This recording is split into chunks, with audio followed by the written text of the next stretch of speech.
Physics time के YouTube channel पर आप सबका स्वागत है।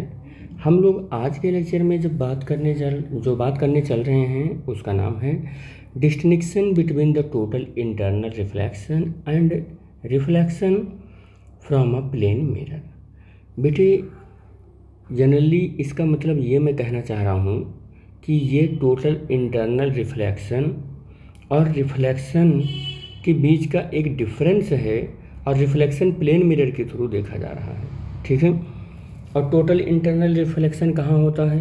तो आप ये तो जान ही रहे हैं कि दो ट्रांसपेरेंट मीडियम होता है और लाइट जब किसी डेंसर मीडियम से रेयर मीडियम में आती है और एक खास एंगल से ज़्यादा का एंगल ऑफ इंसिडेंस होता है तो टोटल इंटरनल रिफ्लेक्शन होता है। तो दोनों में क्या डिफरेंस है ये हम लोग देख लेते हैं कि ये जो घटना है टोटल इंटरनल रिफ्लेक्शन और ये फिनोमेना जो है reflection from a plane mirror. देखें क्या डिफरेंस। फर्स्ट डिफरेंस क्या है कि it takes place only when the light passes from denser medium to rarer medium at an angle of incidence greater than the critical angle for that pair of medium। इसके कहने का मतलब है कि angle of incidence अगर मान लो किसी एक सरफेस का है तो वो एंगल ऑफ इंसिडेंस कैसा होना चाहिए, एक खास एंगल से बड़ा होना चाहिए, यानी क्रिटिकल एंगल से एंगल ऑफ इंसिडेंस बड़ा होना चाहिए। बड़ा होगा कैसे बनेगा, ये ऐसे होना चाहिए, यानी कि जो आई की जो वैल्यू है ये आई की वैल्यू सी से बड़ी होनी चाहिए, आई की वैल्यू सी से बड़ी होनी चाहिए। और बड़े होने के साथ साथ एक चीज़ और होना चाहिए कि लाइट डेंसर मीडियम से रेयर मीडियम में होना चाहिए, लाइट डेंसर से रेयर मीडियम में होना चाहिए। फर्स्ट केस यही है। तब टी आई आर होता है, टी आई आर होने का मतलब अपने उसी मीडियम में रिफ्लेक्ट बैक हो जाएगी लाइट, अपने उसी मीडियम में रिफ्लेक्ट बैक हो जाएगी लाइट, तभी टी आई आर होगा, यानी angle of incidence greater than critical angle. और दूसरा में क्या होता है, अगर it take place when the light is incident on a plane mirror from any medium at any angle of incidence. कह रहा रिफ्लेक्शन तो प्लेन मिरर से जो होता है ना उसमें ये ज़रूरी ही नहीं है कि आई हमारा सी से बड़ा हो, आई हमारा सी से छोटा हो, आई हमारा सी के इक्वल हो, इस सब की कोई ज़रूरत नहीं है। There are no need this type of एक mathematical equation which is represent the एक आ स्पेशल फिनोमेना।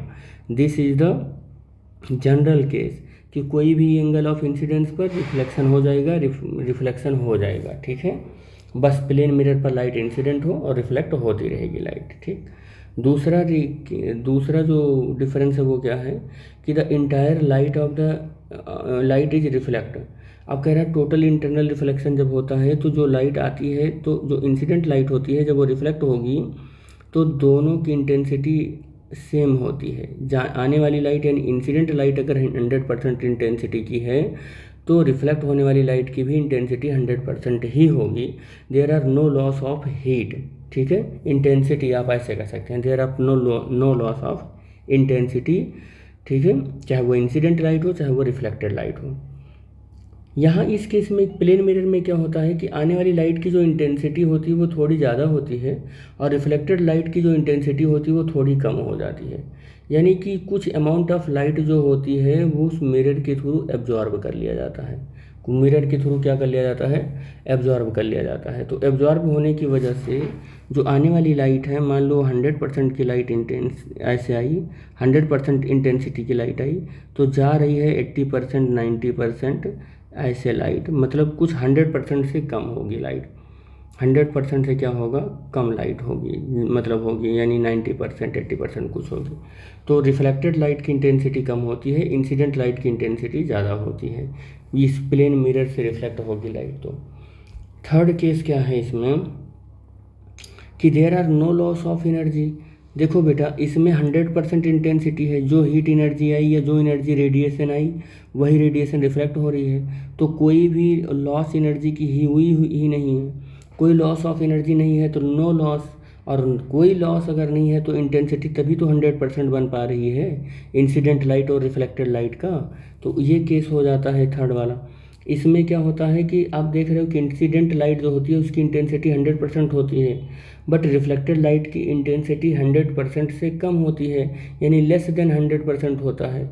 इसका मतलब कुछ अमाउंट ऑफ लाइट यहाँ रिफ्लेक्टेड लाइट के बीच में, यहाँ पर जहाँ पर लाइट इंसिडेंट हुई यहाँ एब्जॉर्ब हुआ, यहाँ पर लाइट कुछ क्या हुई, एब्जॉर्ब हुई, या कुछ लाइट रिफ्रैक्ट हुई पार्शियली।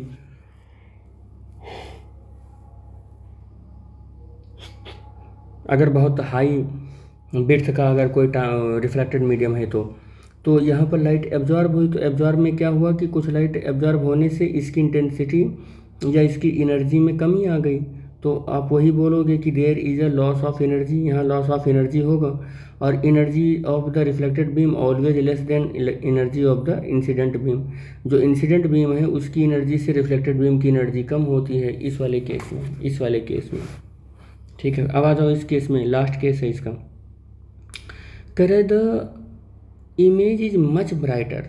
कह रहा है कि अब बताओ आप कि अगर कोई लाइट ऐसे आ रही है और 100% की इंटेंसिटी के साथ आ रही है और 100% इंटेंसिटी के साथ जा रही है, तो ऑब्जेक्ट का जो इमेज बनेगा वो क्या होगा, ब्राइटर बनेगा कि नहीं बनेगा?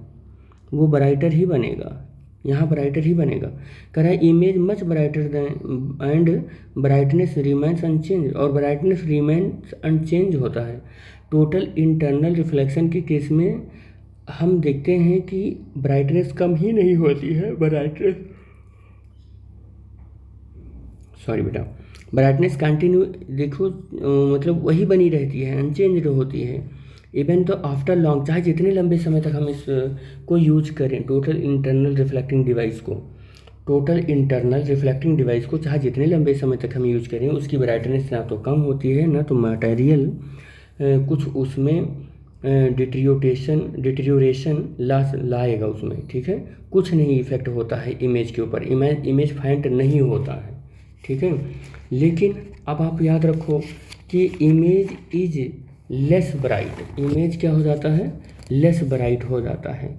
कब यूज हो जाता है, जब उस मिरर को लंबे समय तक हम यूज करते हैं और उसकी इंटेंसिटी ग्रेजुअली डिक्रीज हो जाती है। और ये तो पहले से हमको पता है कि इंटेंसिटी कुछ एब्जॉर्ब भी होती है उसमें, यानी कि इमेज हमारी क्या होती है कि डिटेरियोरेशन हो जाता है उसमें, यानी कि बिगाड़पन हो जाता है, बिगड़ जाता है हमारा इमेज।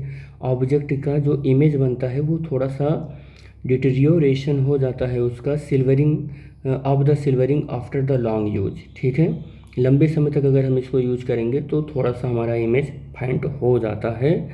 तो याद रखना कि ये सब हमने जो कुछ भी देखा वो टोटल इंटरनल रिफ्लेक्शन और reflection of from a plane mirror के केस में है। तो these are the very important difference between them. I hope ये आपको समझ में आया होगा। हम लोग नेक्स्ट लेक्चर में बात कर लेते हैं कि कुछ ऐसे एग्जाम्पल जो रिफ्रैक्शन को ओबे करते हों, यानी कि some consequences of the total internal reflection पर बात करेंगे। तो तब thanks for watching the video. Thank you बेटा।